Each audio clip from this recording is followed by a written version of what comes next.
Hadiste Peygamber sallallahu aleyhi ve sellem emne deydi? As-sa'alal armala. Cesirlerge jardam berem dep çurkap жүрген adam. Cesir kim? Allati matat zawjiha. Kүйөөсү каза болгон. Жетим балдары менен калган. Башпанеги жок, кыйналып жүрөт. Муктаж. Балдарын курсагы тойбойт. Мектепке кийим кечеси жок. Башкалар сыяктуу курмандык чала албайт. Ошондой жетим жесирлерге жардам берем деген.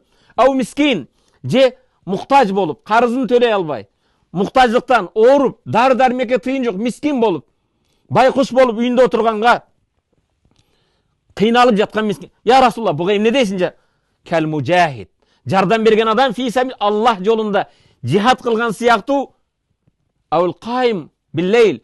Түнү намаз окуп, уктабастан. Ау сайым нахар, күндүзү дайым орозо кармагандай. Аллах Таалага жолукканга чейин 50 жыл, 60 жыл өмүрү болсо, каза болгонго чейин түнкү намазын таштабастан, күндүзү орозо кармаган, Аллах жолунда жихадта жүргөн сыяктуу дейт.